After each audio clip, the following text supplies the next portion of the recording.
mana untuk menghadapi sakit. Pasal kita tahu bahawa setiap orang sakit, Nabi sakit, Raja sakit, Rasul sakit, orang biasa sakit, orang kaya sakit, orang tak kaya sakit, orang pandai sakit, muda sakit, tua sakit. Jadi kita akan sama-sama belajar pada malam ini, ya.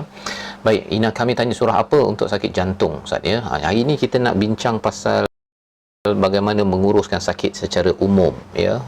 Kalau katakan spesifik lagi doa-doanya, apakah bacaannya, yang itu kita kena ambil sesi lain lah, ya. Termasuklah kita kena tanya pada pakar. Tapi hari ini kita nak melihat ketika sakit itu apakah sebenarnya yang perlu kita fahami. Baik, kita mulakan, ya, dengan sama-sama yang ada Al-Quran, buka pada surah Al-Baqarah, ya, ayat 155 sebagai permulaan pada hari ini, ya.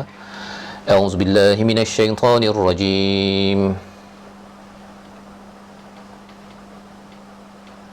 Okey. وَلَنَبْلُوَنَّكُمْ بِشَيْءٍ مِّنَ الْخَوْفِ وَالْجُوعِ وَنَقْصٍ مِّنَ الْأَمْوَالِ وَالْأَنفُسِ وَالثَّمَرَاتِ وَبَشِّرِ الصَّابِرِينَ.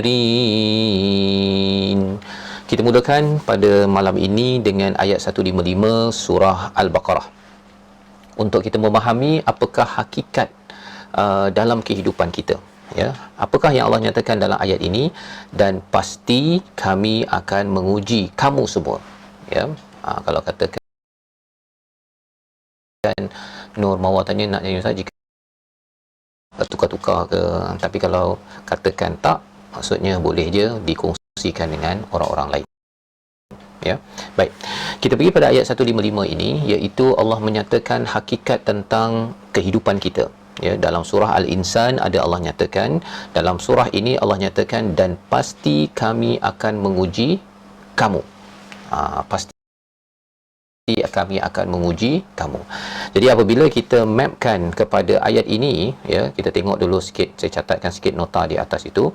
Daripada ayat 155 ini, apa yang kita belajar ialah pasti akan diuji.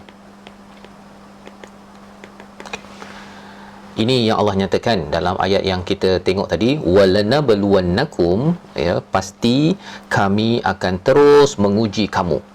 Jadi kita sebenarnya kalau exam dekat sekolah rendah, sekolah menengah, degree, kita rasakan bahawa kita habis ujian. Sebenarnya dalam ayat ini Allah cakap bahawa ujian tak pernah habis.